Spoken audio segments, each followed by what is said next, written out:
Chapter 5. Sannyas Yoga. Which is better for the ignorant, Karma Yoga or Sannyasa?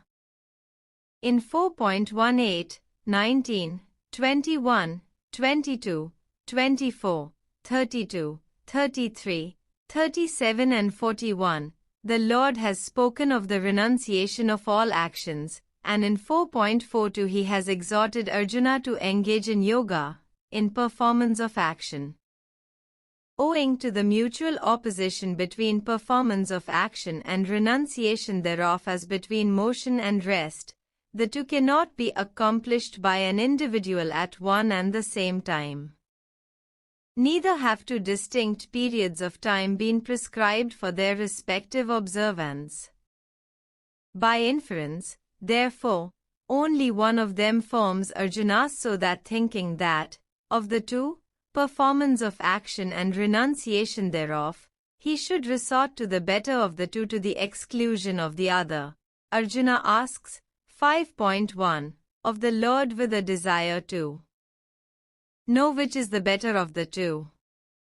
Objection: as going to speak of entire devotion to Jnana Yoga on the part of him who has realized the self, the Lord has taught, in the passages quoted above, that such a man has to renounce action, but not he who has not realized the self. Since performance of action and renunciation of action thus pertain to two distinct classes of people respectively, Arjuna's question with a view to know which of the two is better than the other is irrelevant. Answer: yes, from your standpoint the question is irrelevant.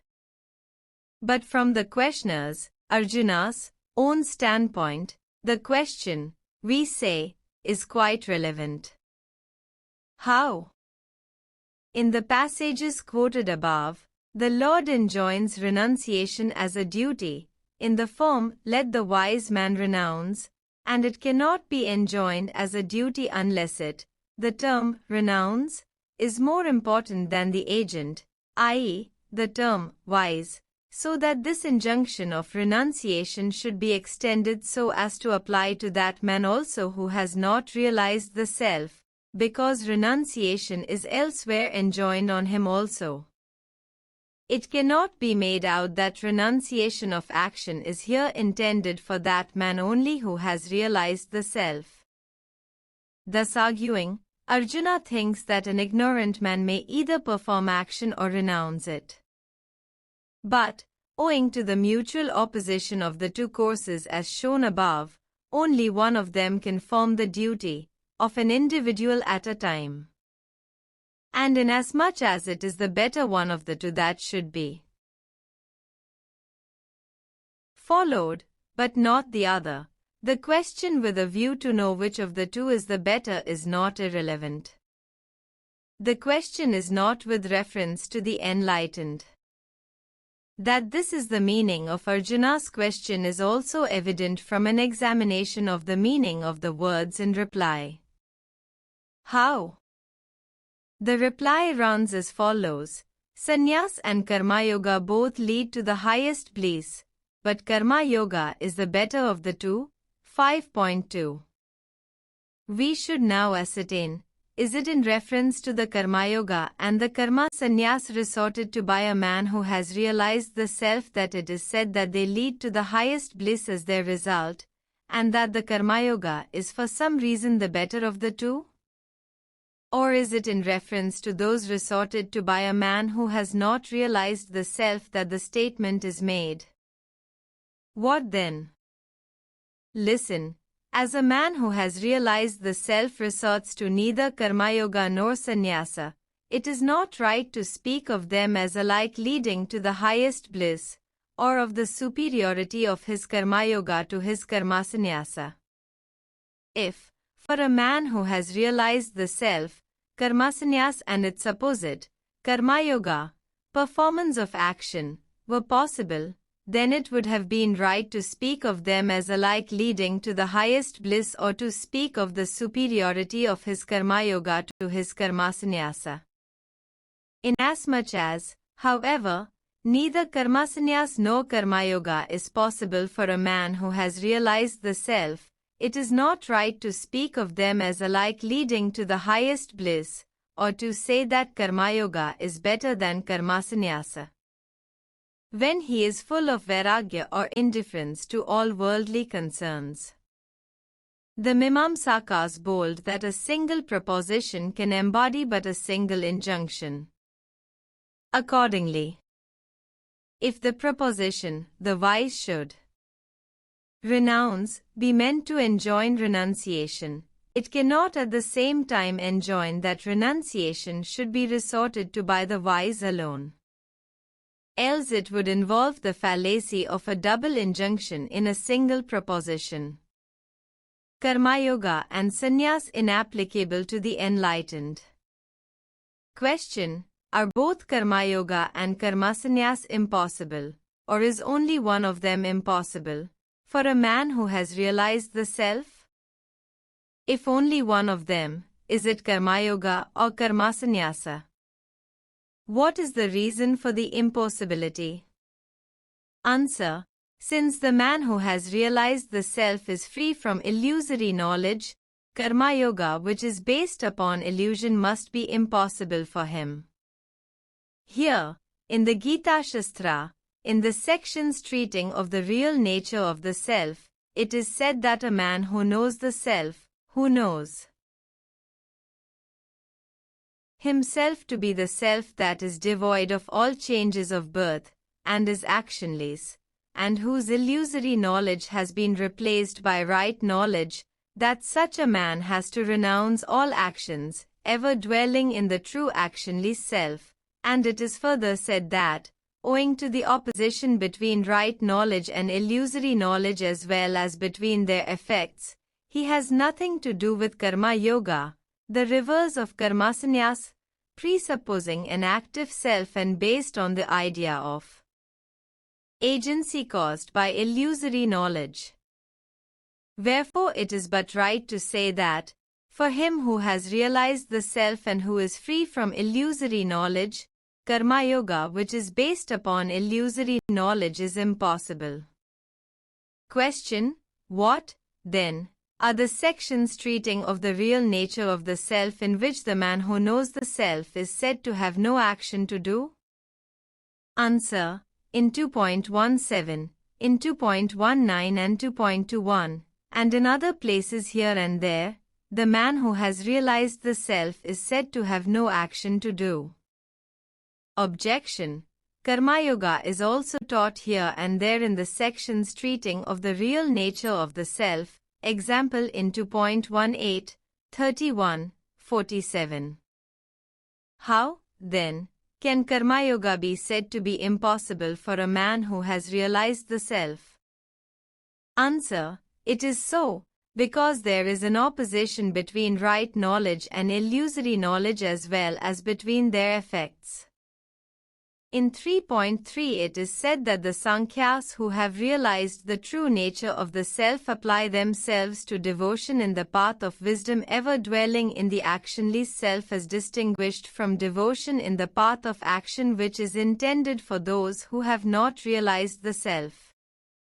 The man who has realized the self has no longer any object to gain, since he has achieved all. In 3.17 it is said that he has no more duties to perform.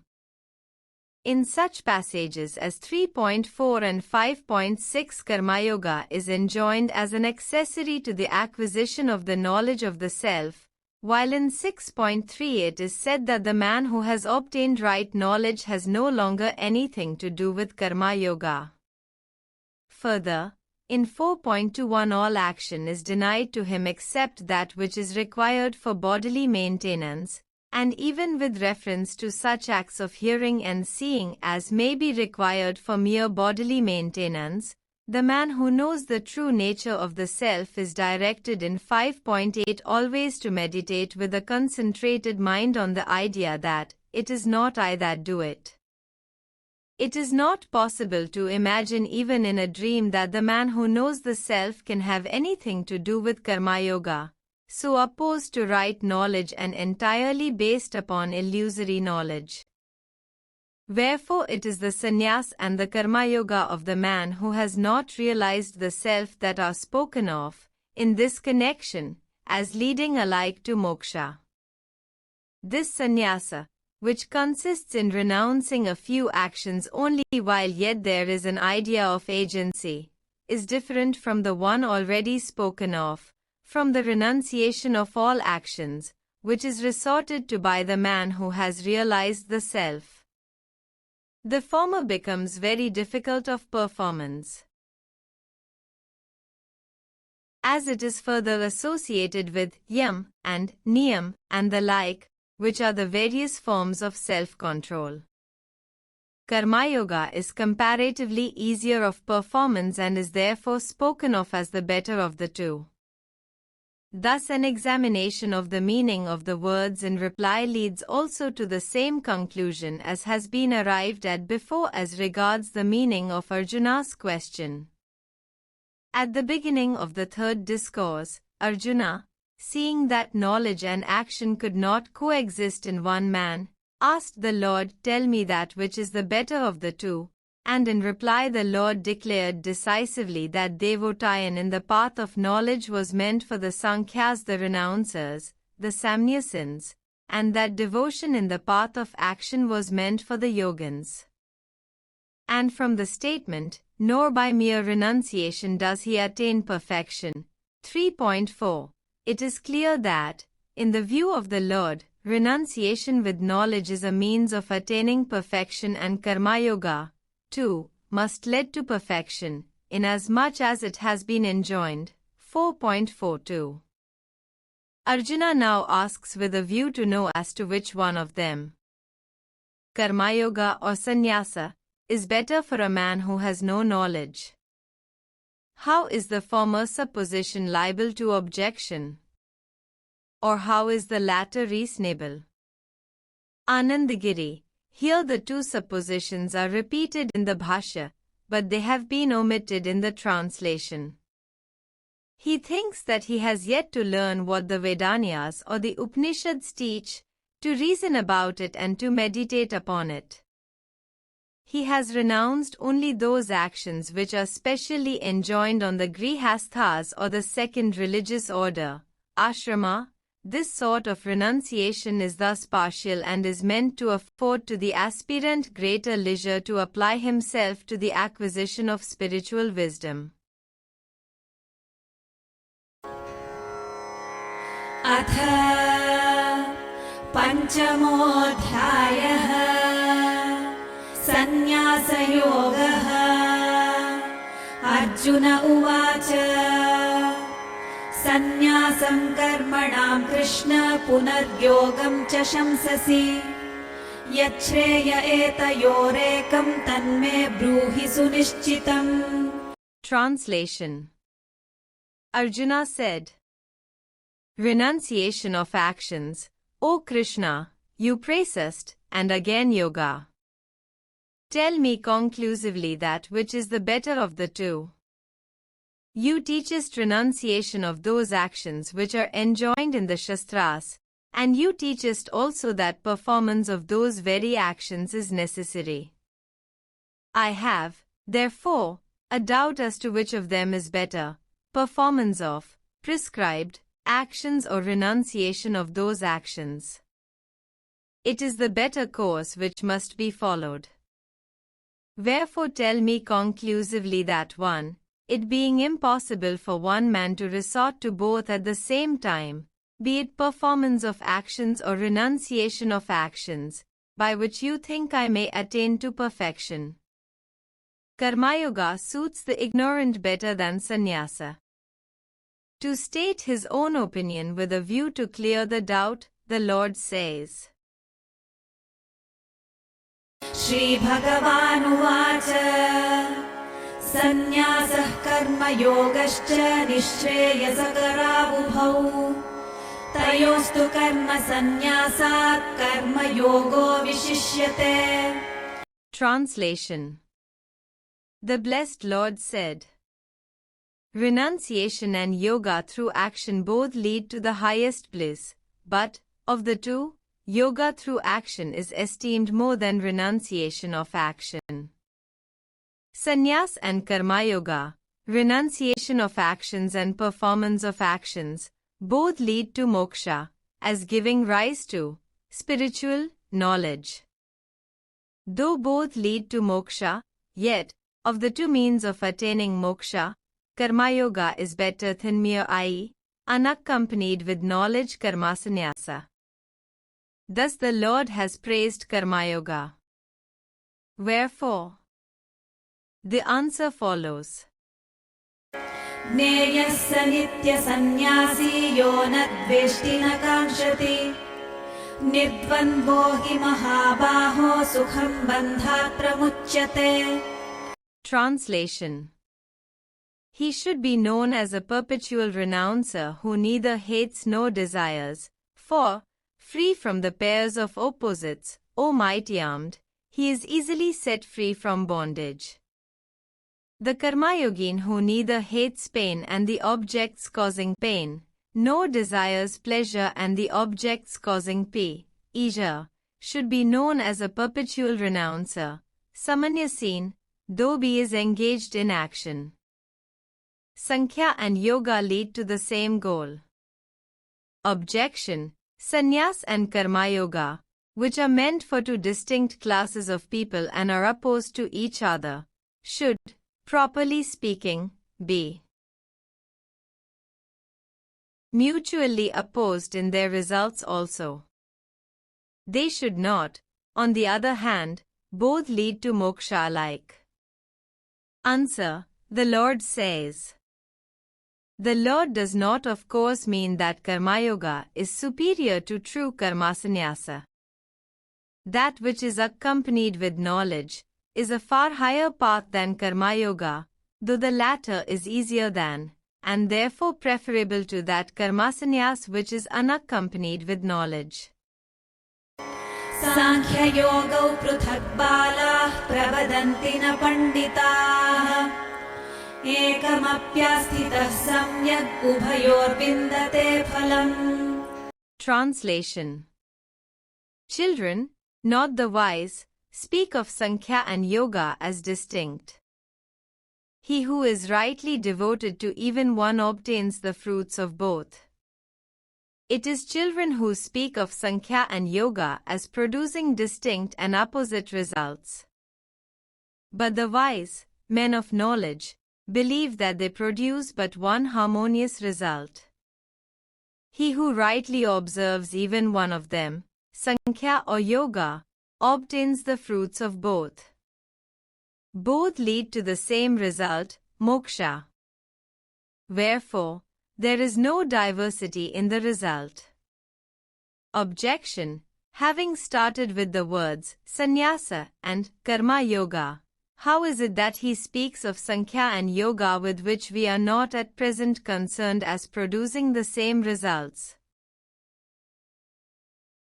Answer: there is no fault here.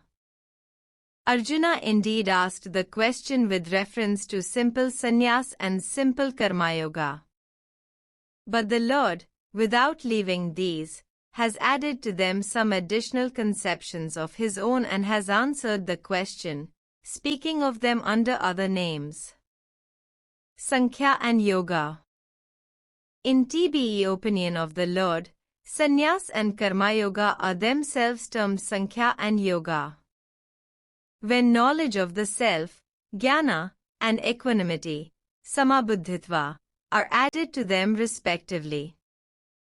Hence no irrelevant topic. How can a man obtain the results of both by the right observance of only one? The answer follows. Yat sankhyaih prapyate sthanam tad yogairapi gamyate ekam sankhyam cha yogam cha yah pashyati sa pashyati. Translation. That state which is reached by Sankhyas is reached by Yogins also. He sees, who sees Sankhya and Yoga as one. Sankhya's are those who are devoted to knowledge and have renounced the world. They reach the state called moksha.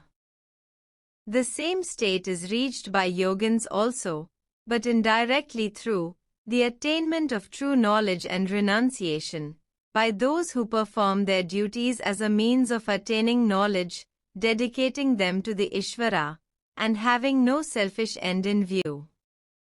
That man sees rightly who sees that Sankhya and Yoga are one, as leading to an identical result.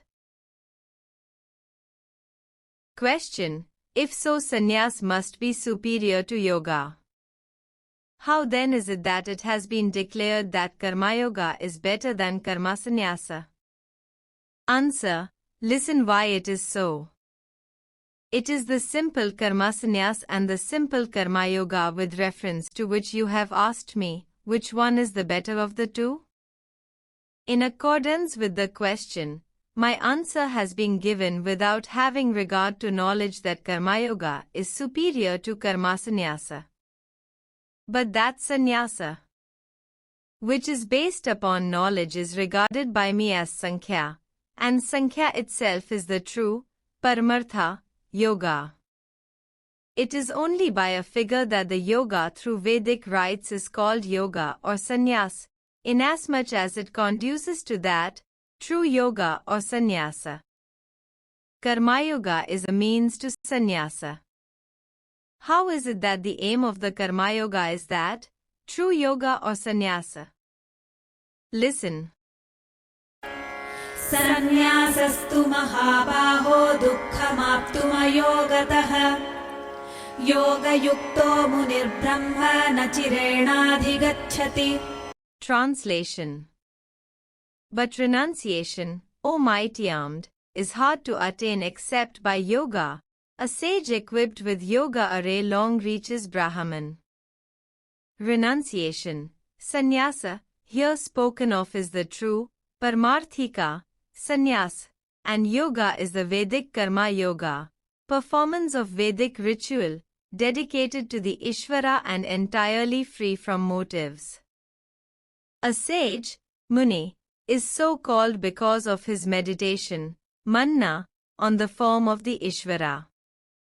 Brahman here means renunciation, sannyasa, which is now being spoken of, because renunciation consists in the knowledge of the highest self, Paramatman, and the Shruti says, what is called nyasa is Brahman, and Brahman is verily the great.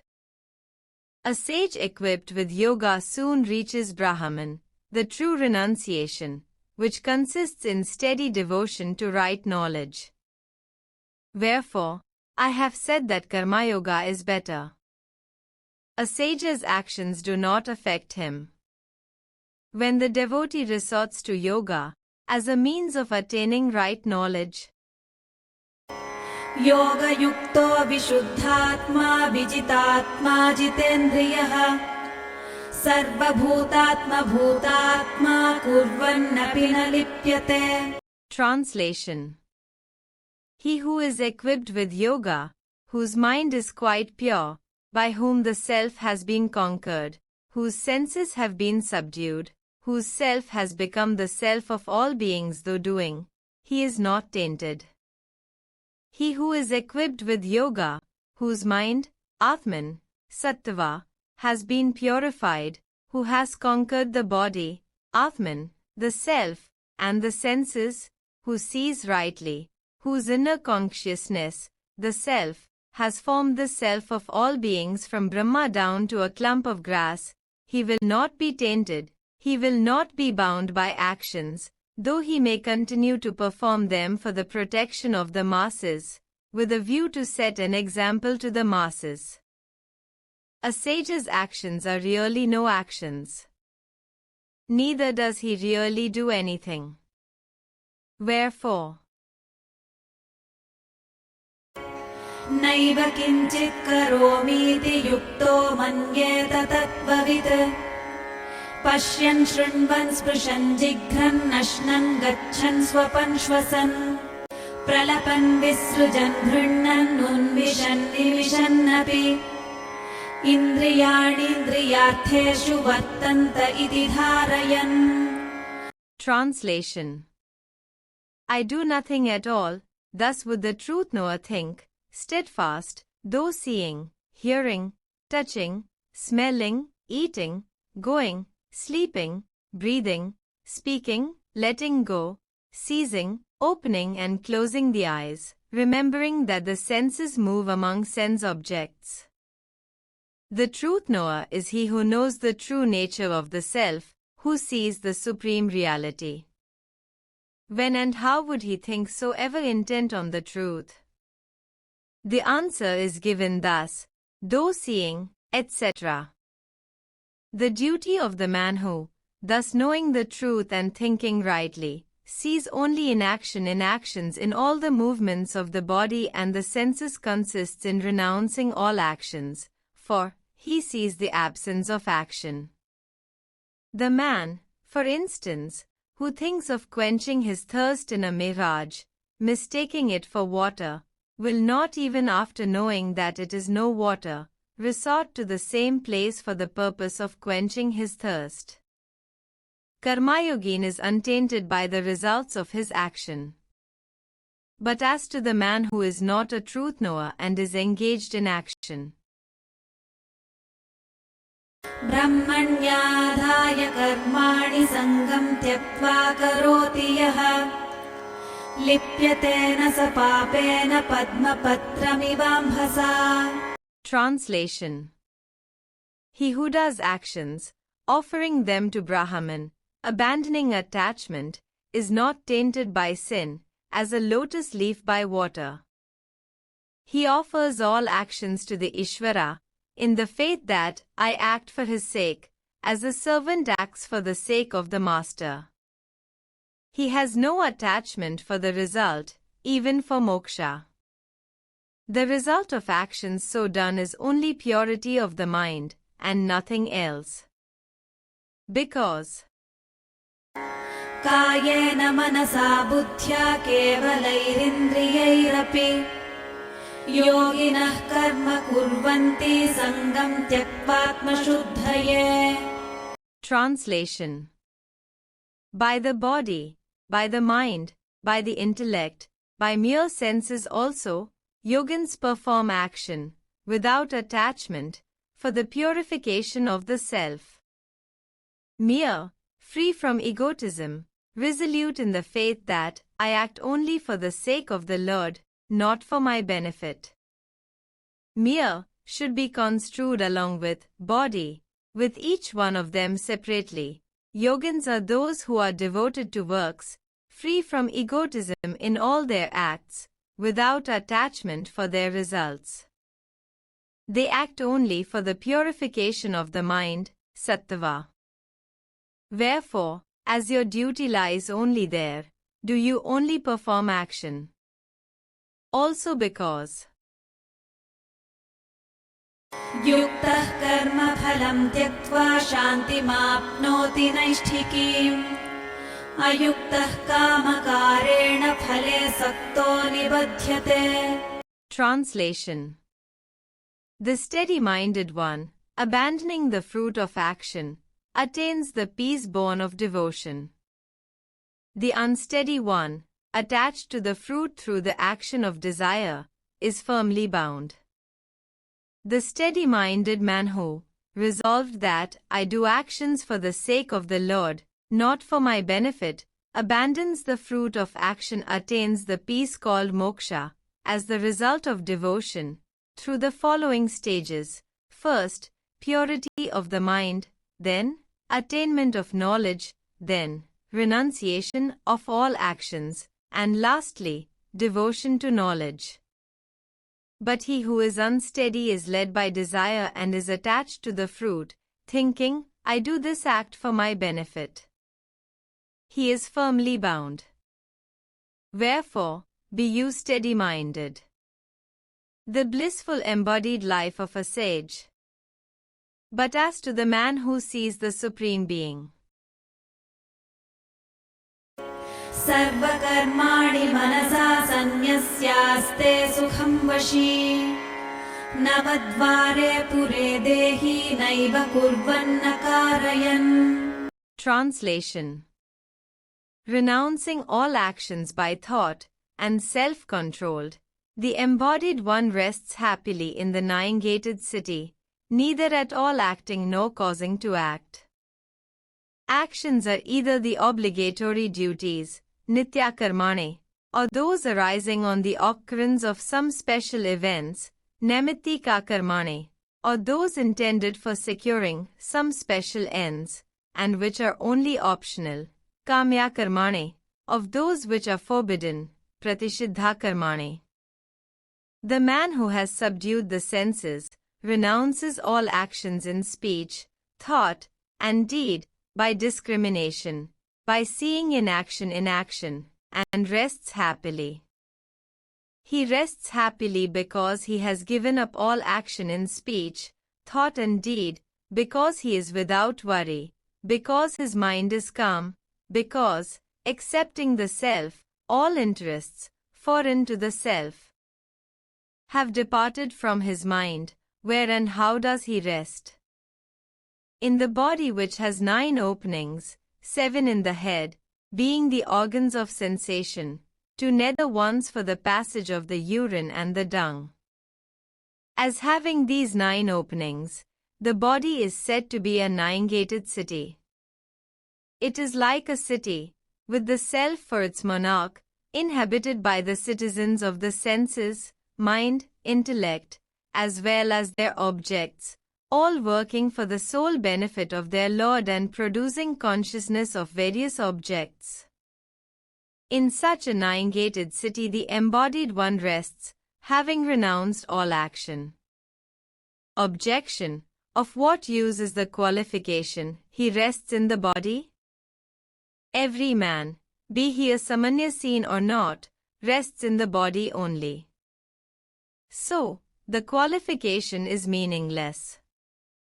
Answer: he that is ignorant identifies himself with the mere aggregate of the body and the senses, and thinks, I rest in a house, on the ground, on a seat. Such a man, regarding the mere body as himself, cannot indeed cherish the idea that he rests in the body as in a house.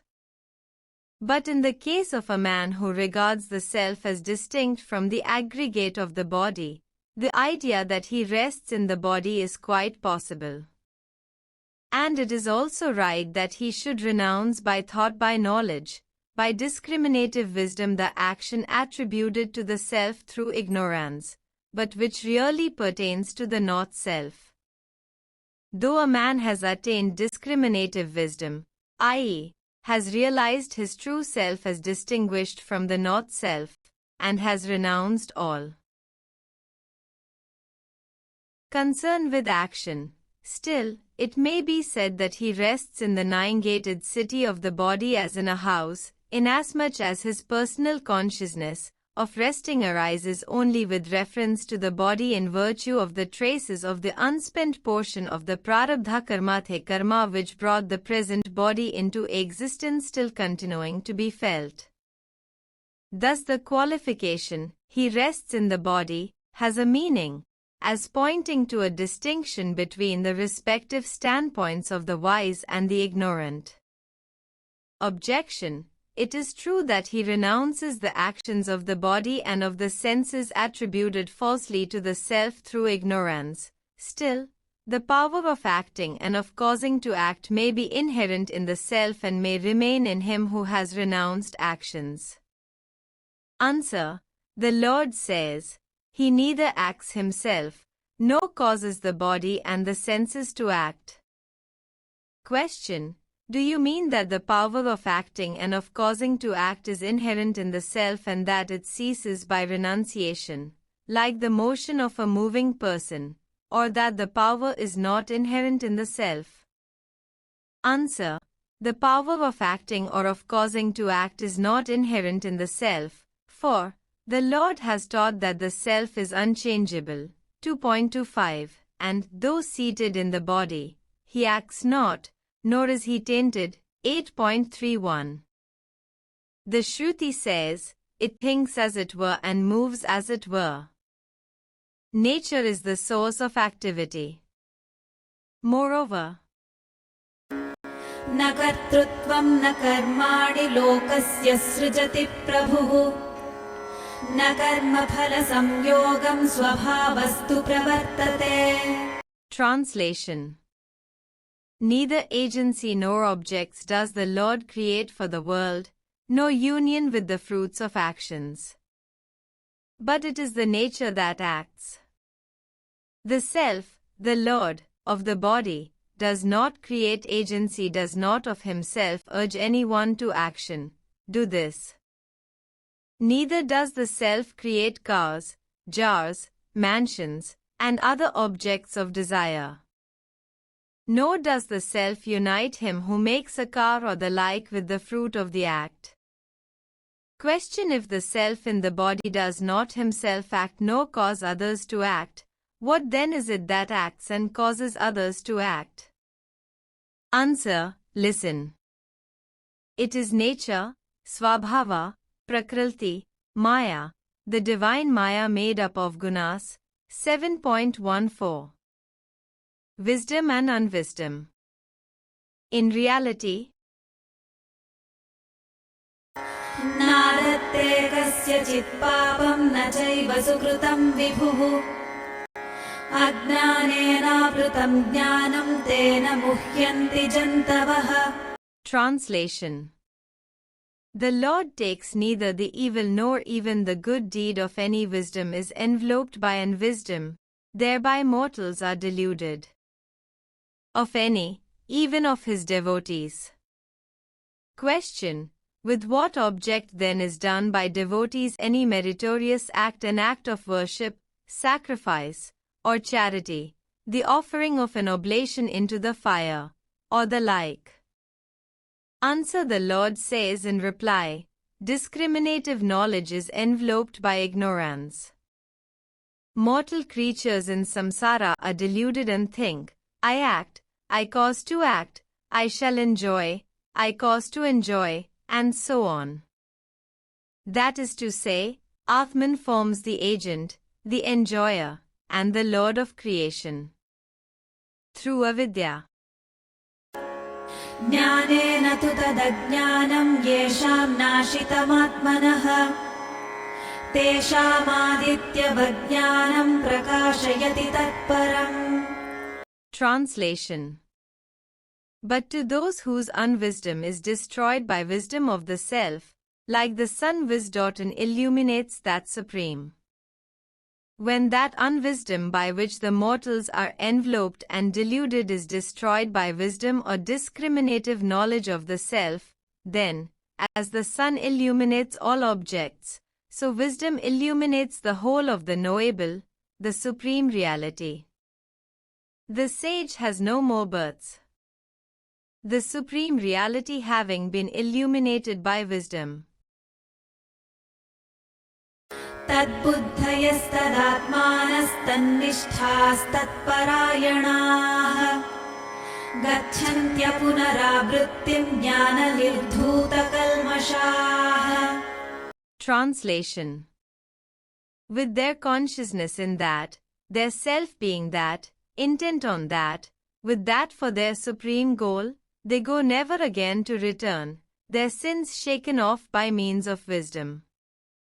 Fixing their consciousness in Brahman and realizing that the very supreme Brahman is their self, they renounce all actions and dwell in Brahman alone, the supreme Brahman being their highest goal, their delight being solely in the unconditioned self. In the case of such men, all sins and other causes of mundane existence, samsara, are destroyed by wisdom described above, and they depart from here, never returning to embodied life. The sage sees the One in all beings. How do those wise men see truth whose ignorance of the self has been removed by knowledge? Listen. विद्या विनय संपन्ने ब्राह्मणे गविहस्तिनि शुनि चैव श्वपाके च पंडिताः समदर्शिनः. Translation. In a Brahmana endued with wisdom and humility, in a cow, in an elephant, as also in a dog and in a dog-eater, the wise see the same. Humility is tranquility, the condition of a well-disciplined soul. Of the creatures mentioned, the highest is the Brahmana who is spiritually regenerated and highly sattvic, in whom the energy of sattva predominates. Next comes the cow, not spiritually regenerated, and rajasic, in which the energy of rajas predominates. Last come the elephant, which are purely tamasic, the energy of tamas predominating. In all of them the sages see the same, the one who is immutable in himself and quite untouched by sattva and other energies, or by the tendencies born of those energies, whether sattvic, rajasic or tamasic. The sage is liberated while still on earth. Objection: the sages just spoken of, are sinful persons, whose food should not be eaten by others. For, the law says, where one's equals are honored in a different manner, and where persons who are not one's equals are honored in the same manner as oneself, a dinner must not be eaten. Gautama's Institutes, 8.20. Answer: they are not sinful, for a Chandala, an outcast. इहैव तैर्जितः सर्गो येषां साम्ये स्थितं मनः निर्दोषं हि समं ब्रह्म तस्मात् ब्रह्मणि ते स्थिताः. Translation. Even here birth is overcome by them whose mind rests on equality. Spotless, indeed, and equal is Brahman, wherefore in Brahman they rest.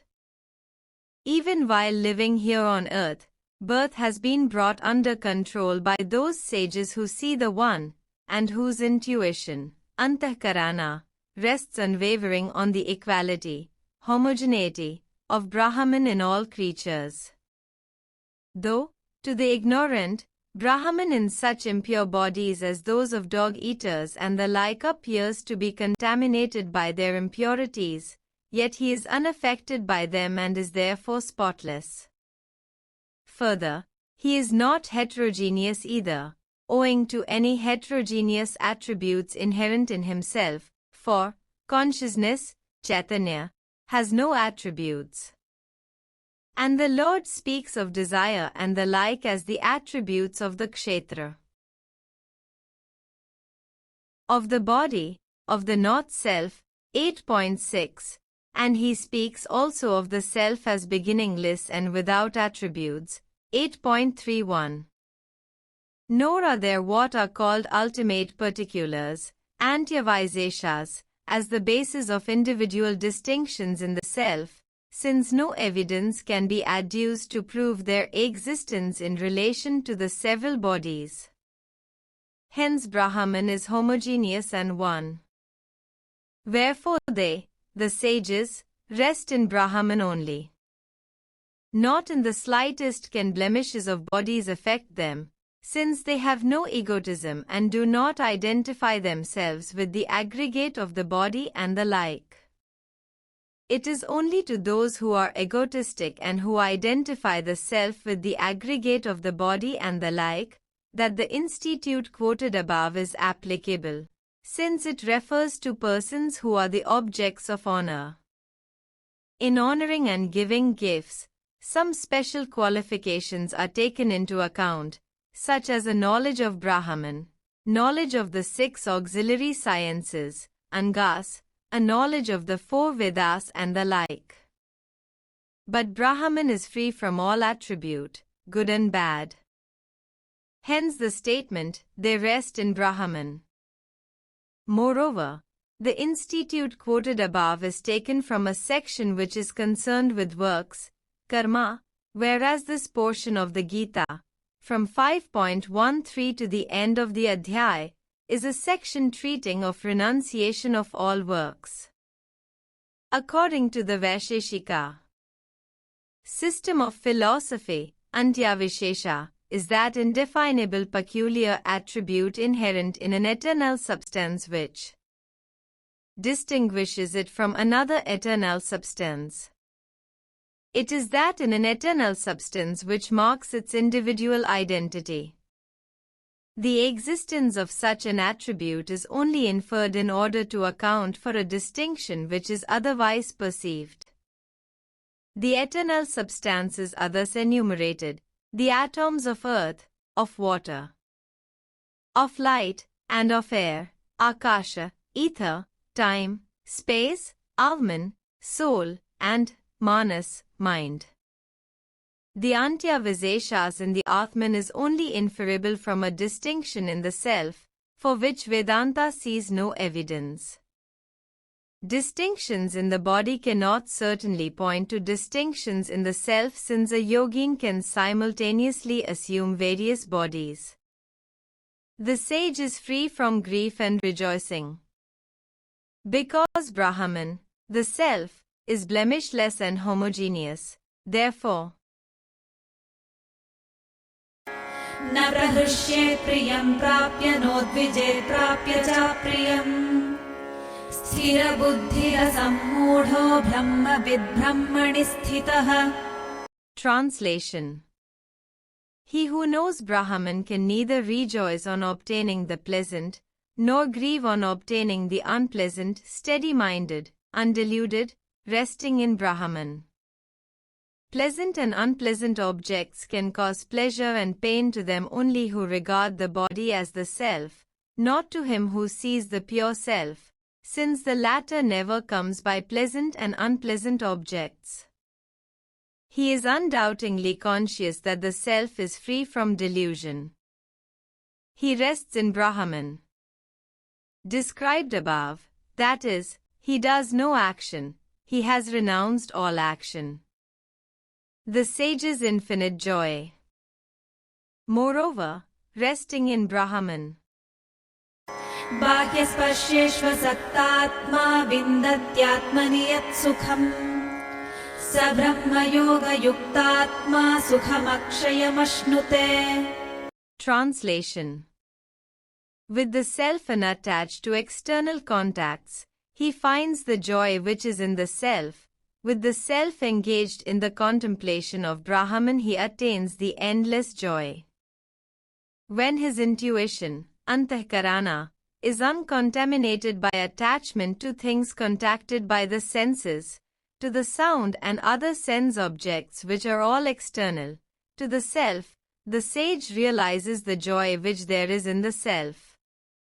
When his intuition, antahkarana, is engaged in yoga, in samadhi, in a deep and steady contemplation of Brahman, then the sage attains the imperishable bliss. Therefore, he who seeks for the endless joy of the self should withdraw the senses from the momentary pleasure of external objects.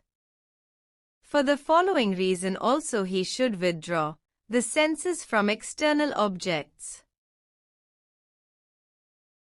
ये हि संस्पर्शजा भोगा दुःखयोनय एव ते आद्यन्तवन्तः कौन्तेय न तेषु रमते बुधः.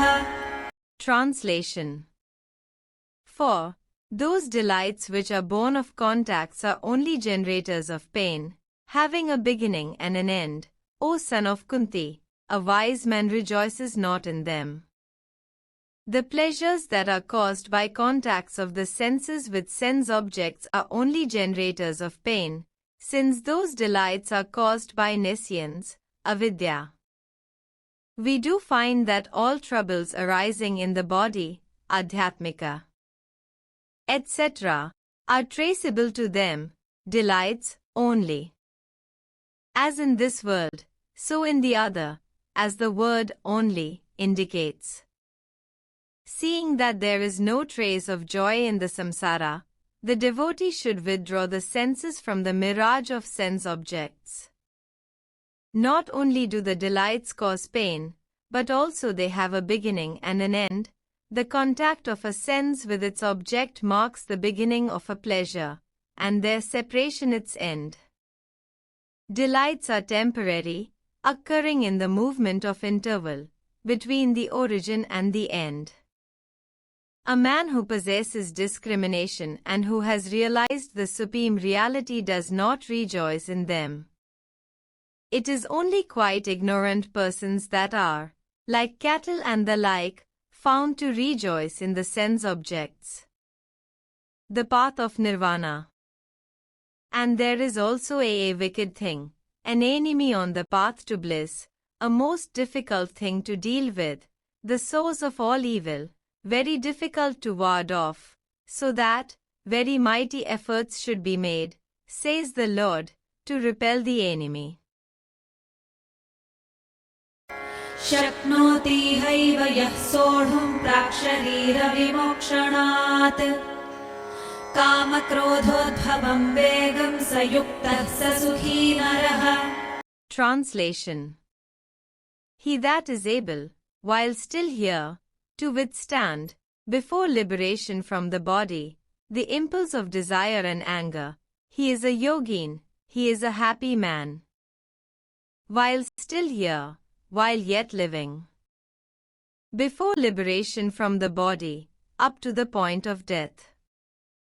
By this marking death as the limit, the Lord teaches that the impulse of desire and anger is unavoidable during life, since its causes are innumerable, and that till the very moment of death it should not be trusted. Desire, kama, is the longing for a pleasure-giving agreeable object of our experience when coming within the ken of our senses, heard of, or remembered, and anger, krodha, is the aversion for the disagreeable, for the cause of pain, when being seen, heard of, or remembered. The impulse of desire, kama, is the agitation of the mind, antahkarana, as indicated by hairs standing on end and by a joyful countenance, and the impulse of anger is the mental agitation indicated by the trembling of the body by perspiration, lip biting, fiery eyes, and the like. He who can withstand the impulses of desire and anger is a yogin, and he is a happy man here on earth. What sort of a man resting in Brahman attains Brahman?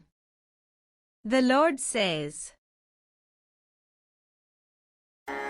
योऽन्तः सुखोऽन्तरारामस्तथान्तर्ज्योतिरेव यः स योगी ब्रह्मनिर्वाणं ब्रह्मभूतोऽधिगच्छति. Translation. Whoso has his joy within and his pastime within, and whoso has his light within only, that yogin attains Brahman's bliss, himself becoming Brahman.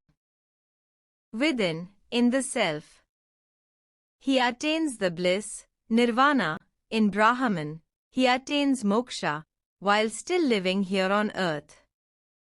Moreover, लभन्ते ब्रह्मनिर्वाणं ऋषयः क्षीणकल्मषाः छिन्नद्वैधायतात्मानः सर्वभूतहिते रताः.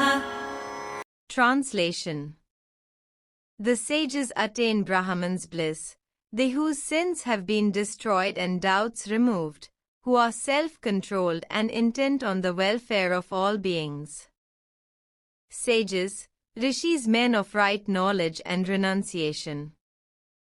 Intent, etc., injuring none. Moreover, कामक्रोधवियुक्तानां यतीनां यतचेतसाम् अभितो ब्रह्मनिर्वाणं वर्तते विदितात्मनाम्. Translation. To the devotees who are free from desire and anger, who have controlled their thought, and who have known the self, Brahman's bliss exists everywhere. Those who have renounced all actions and attained right knowledge are liberated, whether living or dead. Realization of the Lord by Dhyana Yoga. It has been said that those who, renouncing all actions, remain steady in right knowledge obtain instant liberation. It has often been and will be declared by the Lord that Karma Yoga, which is performed in complete devotion to the Lord and dedicated to Him, leads to moksha step by step. First the purification of the mind, then knowledge, then renunciation of all actions, and lastly moksha. And now, with a view to propound at length the Dhyana Yoga, the proximate means to right knowledge, the Lord teaches the Dhyana Yoga in the following few aphoristic verses. स्पर्शान् कृत्वा बहिर्बाह्यांश्चक्षुश्चैवान्तरे भ्रुवोः प्राणापानौ समौ कृत्वा नासाभ्यन्तरचारिणौ यतेन्द्रियमनोबुद्धिर्मुनिर्मोक्षपरायणः विगतेच्छाभयक्रोधो यः सदा मुक्त एव सः. Translation. Shutting out all external contracts and fixing the side between the eyebrows, equalizing the outgoing and the ingoing breaths which pass through the nostrils, controlling the senses, mind and intellect, having moksha as his highest goal, free from desire, fear and anger, the sage who ever remains thus is verily liberated. The sound and other sense objects enter the mind within through the respective organs. These objects which are external are kept outside when a man does not think of them. A sage, Muni, is one who is given to contemplation, manna, and who renounces all actions. Keeping the body in the posture described, he should always look up to moksha as his supreme goal. When the sage leads constantly this kind of life, renouncing all, he is no doubt liberated. He has nothing else to do for liberation. What has he? He whose mind is thus steadily balanced. To know and meditate upon in the Dhyana Yoga. भोक्तारं यज्ञतपसां सर्वलोकमहेश्वरम् सुहृदं सर्वभूतानां ज्ञात्वा मां शान्तिमृच्छति. Translation. On knowing me, the Lord of all sacrifices and austerities, the great Lord of all worlds, the friend of all beings, he goes to peace. I am Narayana, the Lord of all sacrifices and austerities, both as their author and as their Devta, as the God whose grace is sought by their means. I am the friend of all, doing good to them without expecting any return for it. Lying in the heart of all beings, I am the dispenser of the fruits of all actions and the witness of all cognitions. On knowing me, they attain peace, the cessation of all samsara. ॐ तत्सदिति श्रीमद्भगवद्गीतासु उपनिषत्सु ब्रह्मविद्यायां योगशास्त्रे श्रीकृष्णार्जुनसंवादे संन्यासयोगो नाम पञ्चमोऽध्यायः. Thank you for watching. Please support us. Please like, share, subscribe.